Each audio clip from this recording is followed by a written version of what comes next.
Case के hero George Fernandez और श्रीमती सुषमा स्वराज, ये दोनों बड़ौदा डायनामाइट केस के हीरो माने जाते थे भारत में, और कांपती थी सरकार और अधिकारी इनके नाम से डरते थे उस जमाने में। तो जॉर्ज फर्नांडीज खुद भी बहुत अति उत्साही आदमी थे, तो इशारा मिला तो उन्होंने कोका कोला को नोटिस दे दिया कि आप हिंदुस्तान छोड़ दो, और उन्होंने कहा या तो आप अपना फॉर्मुलेशन बताओ कि उसमें आप क्या मिलाते हो, और अगर आप नहीं बताते तो आप हिंदुस्तान छोड़ दो। तो कोका कोला ने हिंदुस्तान छोड़ा। फिर कोका कोला गया, उसके बाद आईबीएम को भेजा इन्होंने। आईबीएम उस समय यहां कंप्यूटर बेचने के लिए आया, तो मुरारी भाई देसाई ने कहा कि हम कंप्यूटर नहीं बना पाएंगे क्या? तो उन्होंने कहा हाँ जरूर बना पाएंगे, कुछ समय लगेगा। तो उन्होंने कहा ठीक है, हम इंतजार करेंगे, हमें आपका कंप्यूटर नहीं चाहिए, आप जाइएगा। आईबीएम को भेज दिया। फिर आईसीएल को भेजा, international computers limited, international business machine को भेजा, फिर आईसीएल को भेजा। समर्थक लोग रहे हैं इस देश में, शायद आज भी हैं। तो उन्होंने मुरारजी भाई देसाई की ग्रिलिंग करना शुरू कर दिया, लेग पुलिंग करना शुरू किया, नैगिंग करना शुरू किया। आपने फालतू का पंगा ले लिया उनसे। अभी ऐसा भी कहते थे कि आपने फालतू का उनसे झगड़ा मोल ले लिया। तो वो कह रहे थे कि कोका कोला यहां आए। मुरारजी भाई का एक तर्क था, वो ये कह रहे थे कि कोका कोला आया, उन्होंने स्टैटिस्टिक्स इकट्ठे कराए थे सब कोका कोला के। तो कोका कोला ने 6.5 लाख रुपए से बिजनेस शुरू किया था भारत में उस समय, और जिस साल मुरारजी भाई प्रधानमंत्री बने उस साल कोका कोला नेट प्रॉफिट ले गया था 18 करोड़ रुपए का। तो उनका कहना था कि 6.5 लाख रुपए से बिजनेस शुरू किया कोका कोला ने, और 18 करोड़ रुपए एक साल में प्रॉफिट कमा के ले जा रहा है, तो ऐसा धंधा हमको तो नहीं चलाना इस देश में। और कोई ऐसी चीज बेच रहा हो जो हमारे जरूरत की हो, हमारे काम की हो, हमारे प्रायोरिटी की हो, तो समझ में भी आता है। पानी में कार्बन डाइऑक्साइड मिला के बेचना, ये तो हमारी प्रायोरिटी नहीं। और उनका वही होता था कि हमें तो पहले गांव में पीने का पानी देना है, कोका कोला हमें जरूरत नहीं। ऐसे आईबीएम और आईसीएल के बारे में उन्होंने कह दिया था। तो उस समय भी अमेरिका ने बहुत बड़े पैमाने पर हिंदुस्तानी वैज्ञानिकों को इतना परेशान किया था, भारतीय इंजीनियरों को इतना परेशान किया था, इस तरह से रीशफलिंग की गई थी। और उसके बाद अमेरिकन सरकार ने एक अलिखित कानून सा बना दिया, अनरिटन एक उनके यहां एक्ट जैसा है कि भारतीय लोगों को हमेशा से सेकंड ग्रेड सिटीजन बना के रखो या थर्ड ग्रेड सिटीजन बना के रखो, वो चाहे जितने ऊंचे क्यों ना हो, वो उनकी कंपनी में मैनेजिंग डायरेक्टर क्यों ना हो जाए, किसी बड़े से बड़े पद पर क्यों ना पहुंच जाए, लेकिन उनकी सिटीजनशिप की हैसियत हमेशा से सेकंड ग्रेड रहे, थर्ड ग्रेड रहे। तब से 1977 से यह किस्सा चला आ रहा है। 1965, फिर 1970, फिर 1977, और आज फिर। माने अगर इस पूरे लिंक को जोड़कर समझने की कोशिश की जाए तो इसमें से एक इन्फरेंस, माने एक वो निकाला जा सकता है, एक निष्कर्ष निकाला जा सकता है। वो निष्कर्ष ये बताता है कि जब जब हम स्वावलंबन के रास्ते पर आगे बढ़ें, जब जब हम कुछ शक्ति हासिल करने की कोशिश करें, जब जब हम कुछ नया करने की कोशिश करें, तब तब अमेरिका इस तरह की अड़ंगेबाजी करता रहता है। और अब आपकी आंखों के सामने है कि आज के अखबार की खबर है और 15-20 दिन पहले की खबर है। तो ये दिखाता है इस बात का कि अमेरिका में डेमोक्रेसी नाम की कोई चीज नहीं है, जैसा कि वो दावा करते हैं। डेमोक्रेसी में माना यह जाता है कि हर व्यक्ति के अधिकार बराबर हैं। तो भारतीय वैज्ञानिक अगर वहां अमेरिकी बनकर रह रहे हैं, अमेरिकी सिटीजन की हैसियत से रह रहे हैं, तो उनके अधिकार अमेरिकी लोगों के अधिकारों के बराबर हैं। ये बात तो सिद्ध साबित नहीं होती आज की दुर्घटना के बाद। तो भारतीय नागरिक वहां अमेरिकी नागरिक की हैसियत जैसे नहीं, ये सिद्ध हो गया। या डॉक्टर चिदंबरम की हैसियत वही नहीं है जो अमेरिका में किसी मिस्टर एक्स या मिस्टर वाई की होगी, उनको मना कर दिया गया वीजा के लिए। मेरा ऐसा मानना है कि इसका जवाब देने की जरूरत है, और इसका जवाब ऐसे देने की जरूरत है कि मिस्टर बिल क्लिंटन भारत आने वाले, तो उनके भारत आने के पहले आप सरकार पर इतना दबाव बना दीजिए कि बिल क्लिंटन को भारत आने का वीजा ना दिया जाए।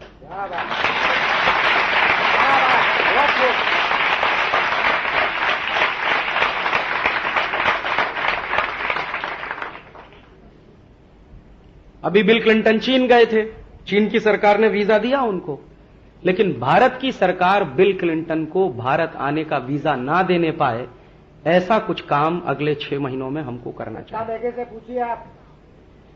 और ये काम हम कर सकेंगे, मुझे इसमें उम्मीद है, ये काम हम कर सकेंगे। और इसके लिए मुझे लगता है कि 6 महीने का समय हमारे पास है। बिल क्लिंटन जब आने वाले हैं, आज से लगभग 6 महीने का टाइम उसमें है, तो ये 6 महीने हमारे लिए शायद परीक्षा की घड़ी होंगे। और मुझे ऐसा लगता है कि भारत सरकार को तात्कालिक रूप से एक स्टेटमेंट जारी करना चाहिए कि अगर अमेरिका में भारतीय वैज्ञानिकों को जाने के लिए वीजा नहीं मिलेगा तो हम बिल क्लिंटन को भारत आने के लिए वीजा देने के बारे में सोचेंगे। बस इतना काफी है, इतना काफी है।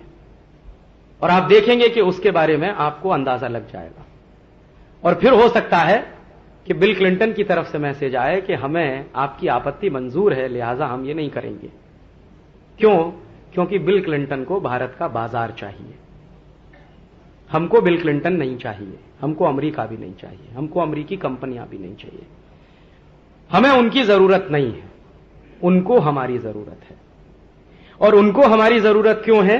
वो इसलिए है कि इस समय अमेरिका का बाजार स्टैग्नेट हो गया है, माने अभी अमेरिका का बाजार निश्चित हो गया, अभी उसमें आगे गुंजाइश नहीं है।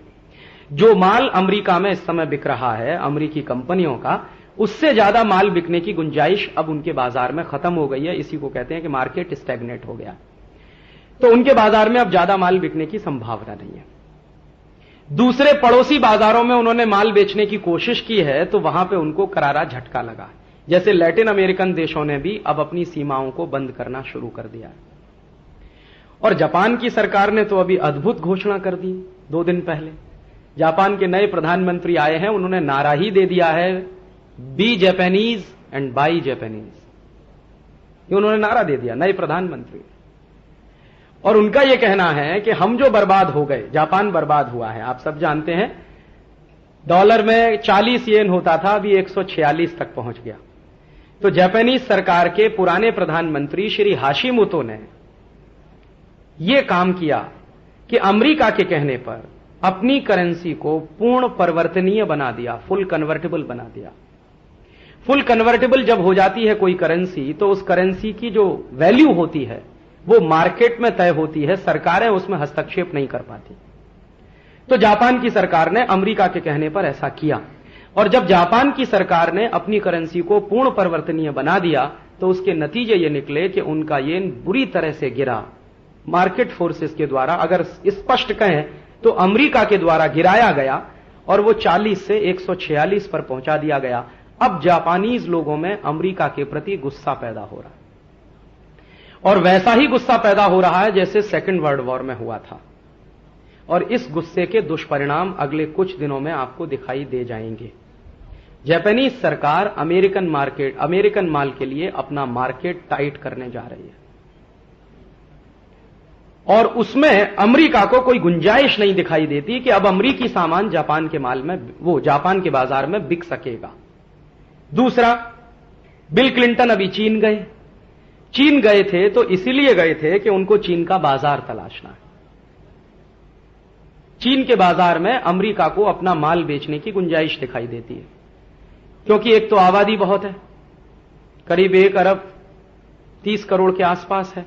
तो 130 करोड़ लोगों का देश है, आबादी बहुत है, मार्केट में गुंजाइश बहुत है, एक्सपेंशन हो सकता है। दूसरा, चीन के साथ दोस्ती करने से भारत के खिलाफ भी बंदूक चलाई जा सकती है, चीन के कंधे पर रख के। ये मानकर वो चीन गए, और गए क्या, 1000 लोगों को लेकर चीन पहुंचे, जैसे बारात गई हो बिल क्लिंटन की चीन। अभी तक कोई अमेरिकन राष्ट्रपति इतने बड़े पैमाने पर चीन जाने के लिए उत्सुक नहीं हुआ।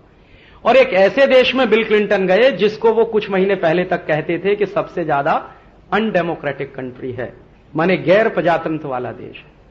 दूसरा, मानते थे कि इस देश में नागरिक अधिकारों का कुछ भी सम्मान नहीं है, कुछ भी सुरक्षा नहीं है।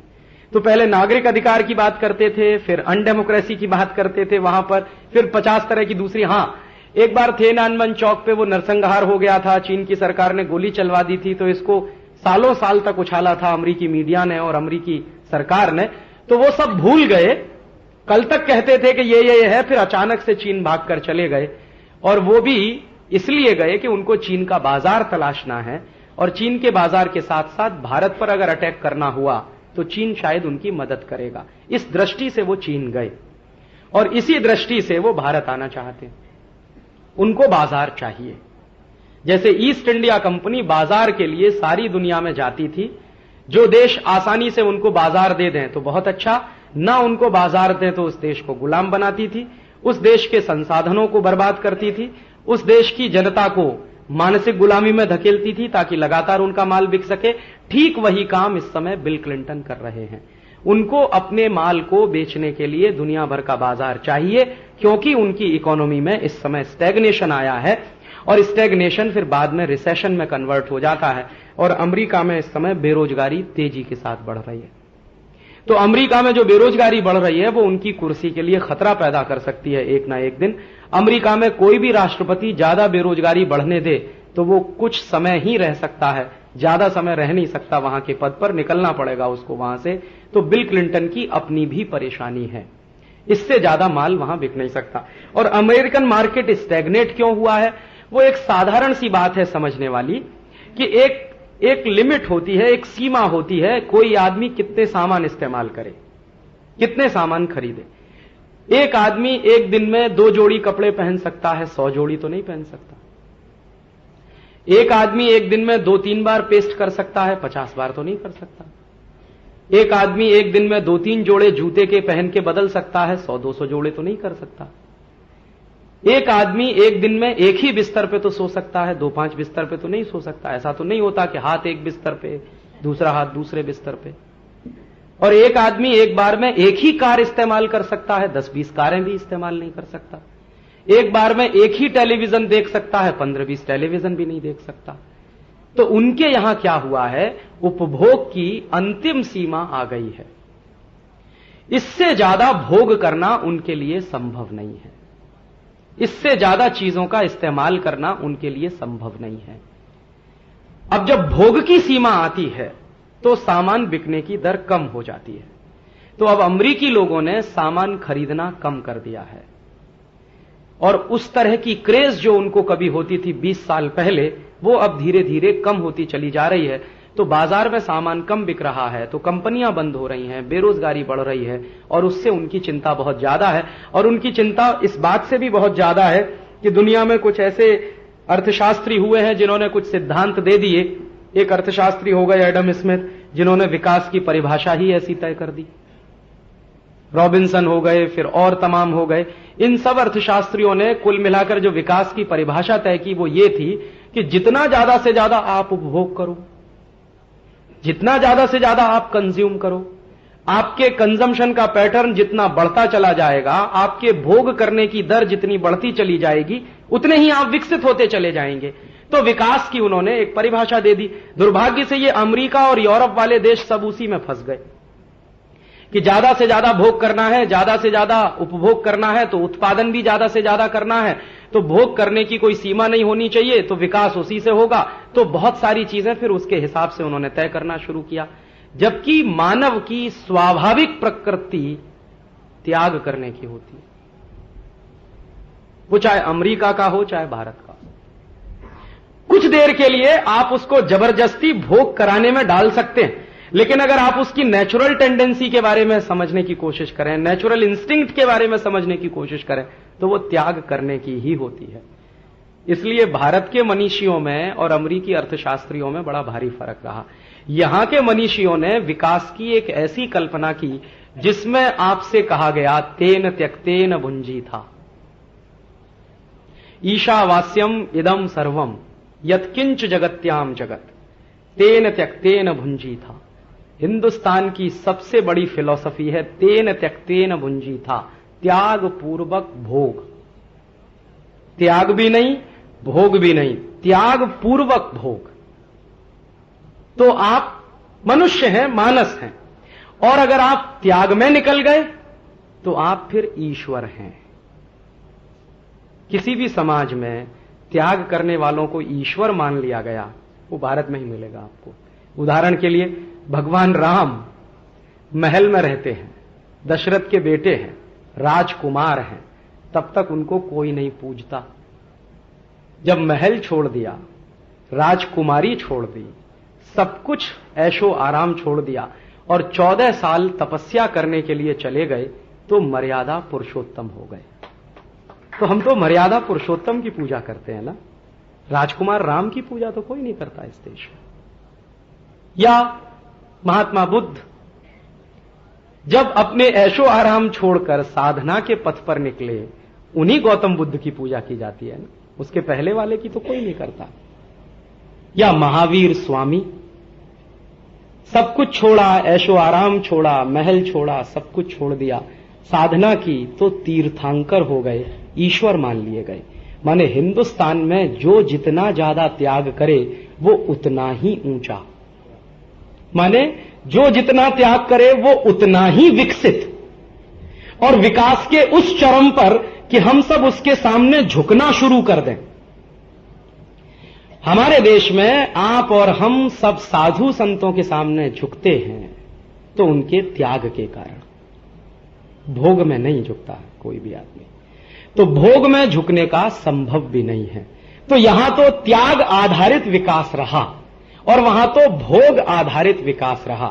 त्याग आधारित विकास लंबे समय तक चलता है, 2000 साल चलेगा, 5000 साल चलेगा, 10,000 साल चलेगा, 25,000 साल भी चल सकता है, 1-8 लाख वर्ष तक भी चल सकता है, क्योंकि सस्टेनेबल होता है। भोग आधारित विकास तो 50 साल में ही खड्डे में पहुंच जाता है, क्योंकि लगातार भोग करते करते आदमी एक ऐसी सीमा पर पहुंचता है कि वहां फिर पशु में और उसमें कोई फर्क नहीं दिखाई देता, और फिर उसके जीवन का वो आखिरी हिस्सा होता है। और हम त्यागमय हैं, ये प्रकृति भी है हमारी। जैसे मैं कभी किसी आदमी से कहता हूं, कुछ लोग जो अमेरिकन हो गए हैं, बहुत दिमाग से वेस्टर्न हो गए, मेरे बहुत दोस्त हैं, मेरे साथ पढ़ते थे, दिमाग से अमेरिकन हो गए, शरीर से हिंदुस्तानी दिखते हैं, मुझसे अक्सर बहस करते हैं, कहते हैं क्या फालतू की बात करते हो, क्योंकि उन्होंने कीन्स पढ़ा है, एडम स्मिथ पढ़ा है, रॉबिन्सन को पढ़ा है, मैंने तेन तक तेन भुंजी था पढ़ा। तो मैं कहता हूं भाई कि त्याग आधारित ही विकास दुनिया में चल सकता है, वो ही सस्टेनेबल हो सकता है। वो कहते हैं कि तब फिर डेवलपमेंट कैसे होगा, मैंने कहा डेवलपमेंट भी उसी में होगा, उसी के आधार पर होगा। कहने लगा नहीं नहीं तुम्हारी बात फालतू की है। तो मेरा एक दोस्त है, आजकल मैसाचुसेट में है, एक बार मेरी उससे लंबी बहस हो गई, तो मैंने उससे एक ही सवाल पूछा कि अच्छा तुम ये बताओ कि अपने जीवन में तुम सिर्फ भोग ही भोग करते रहो, त्याग नहीं करोगे तो तुम मर जाओगे। कहने लगा वो कैसे। मैंने कहा ये बताओ सवेरे सवेरे तुम टॉयलेट क्या करने जाते हो, त्याग करने जाते हो, भोग करने जाते हो।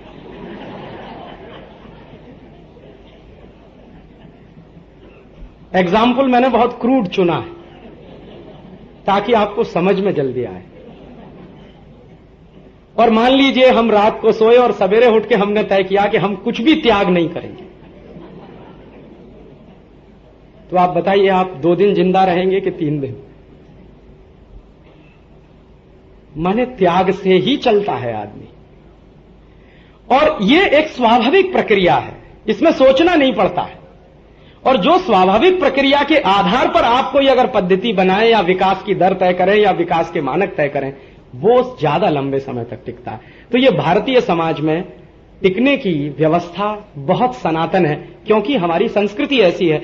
अमेरिकी समाज अब स्टैग्नेट कर रहा है, मार्केट भी स्टैग्नेट कर रहा है उनका, अब भोग की गुंजाइश नहीं रही है उनको, तो माल बिकता नहीं है। उसी माल को उन्हें बिकवाना है या तो चीन में, या तो भारत में, या तो इंडोनेशिया में, या तो मलेशिया में, या तो साउथ कोरिया में, या तो कहीं और देशों में।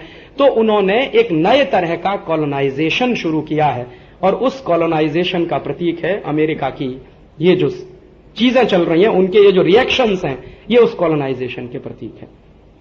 तो मुझे लगता है कि उन्होंने जो व्यवस्था पर चलने का सोचा है, अगर हम पहले से उसके बारे में नाकेबंदी नहीं करेंगे तो शायद हो सकता है नुकसान फिर खा जाएं, क्योंकि हम तो बहुत नुकसान खा चुके हैं पिछले 1,500-2 हजार साल से, इस तरह की व्यवस्थाओं में फंसते रहे हैं।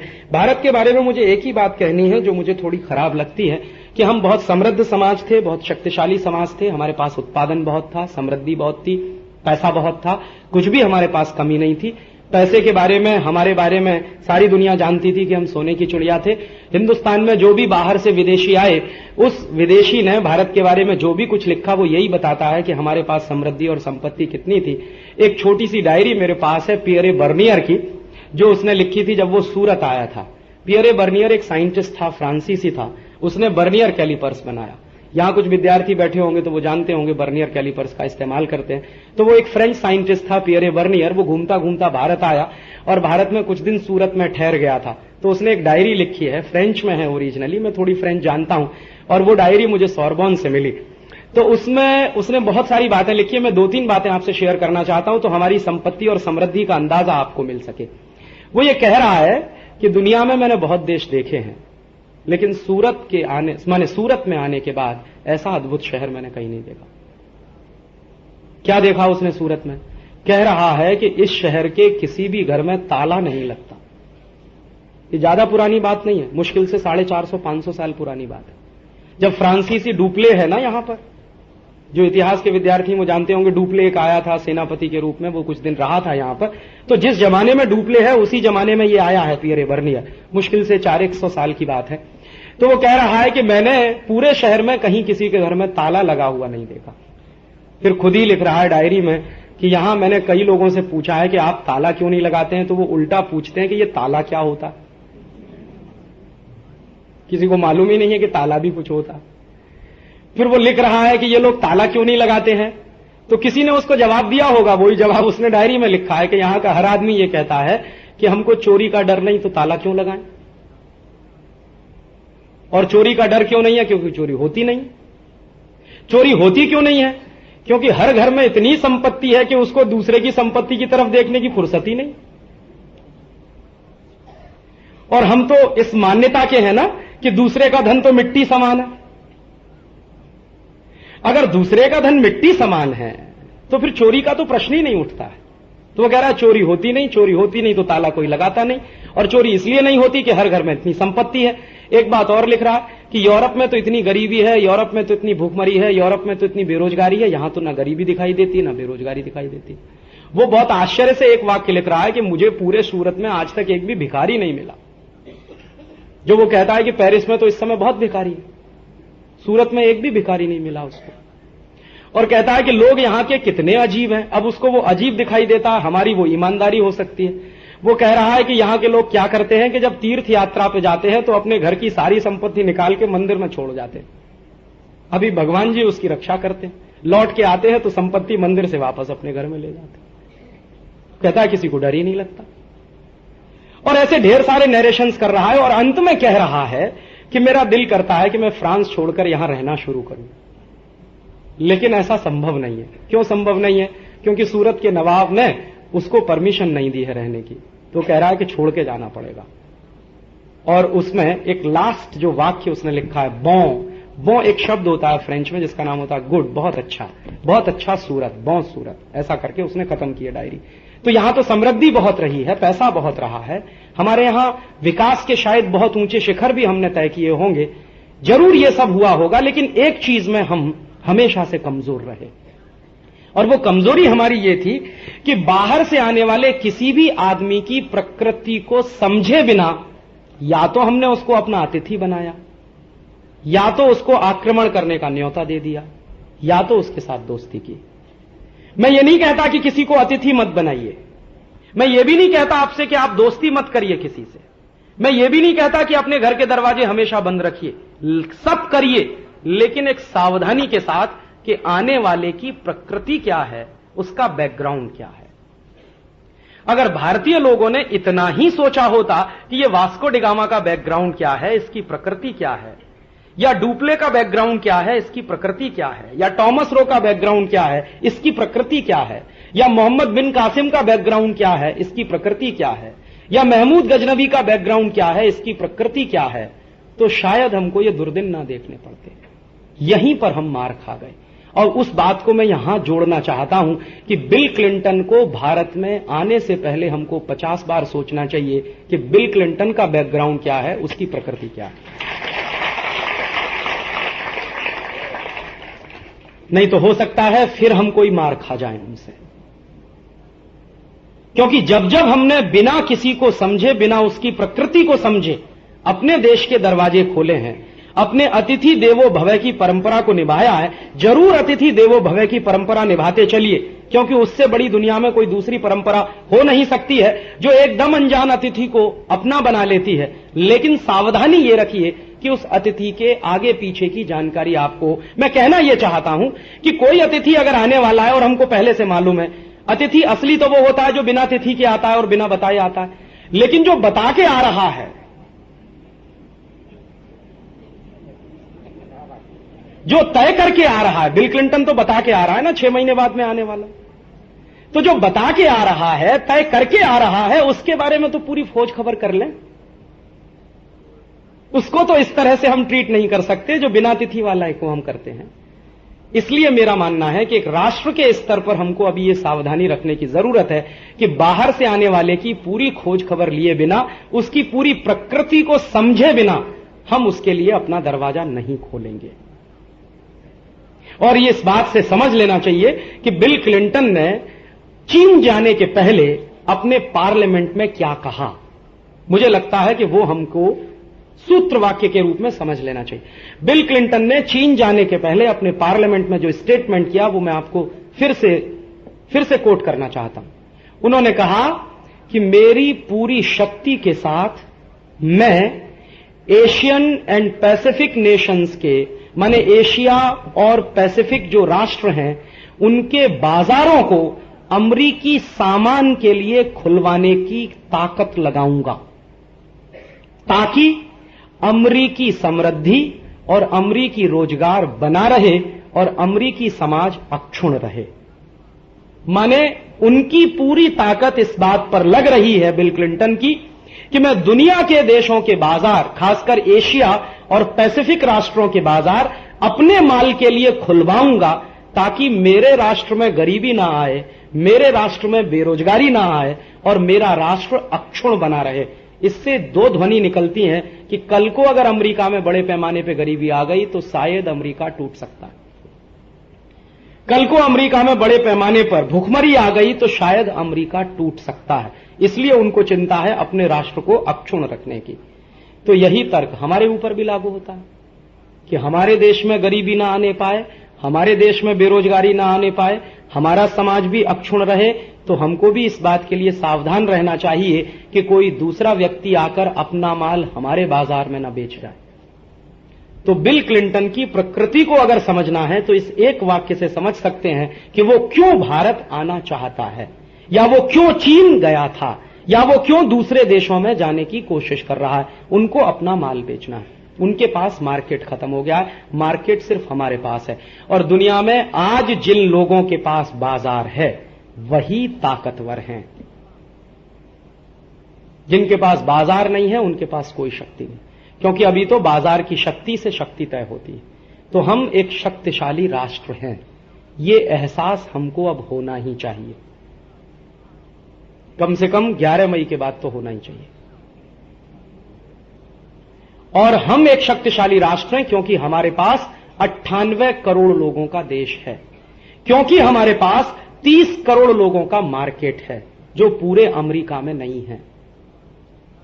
अमेरिका की कुल आबादी 27 करोड़ है। मार्केट अगर उनका ध्यान में रखा जाए तो मुश्किल से 15 करोड़ लोग हैं जो मार्केट की कैपेसिटी के अंदर आते हैं। तो इतना बड़ा मार्केट तो अमेरिका के पास भी नहीं है जो हमारे पास है। यूरोप के 12 देशों को मिला दीजिए तो इतना बड़ा मार्केट उनके पास नहीं है जो हमारे पास है। तो ये जो 30 करोड़ लोगों का बाजार है, इसके पोटेंशियल को हम समझें, इसकी शक्ति को हम समझें, और आज की दुनिया में यही शक्ति देता है। तो हम मार्केट के मालिक हैं, हम बैगर नहीं हैं, हम चूजर हैं। हमारे देश में कुछ ऐसे लोग हैं जो मानसिक रूप से बहुत दरिद्र हैं, बहुत गरीब हैं।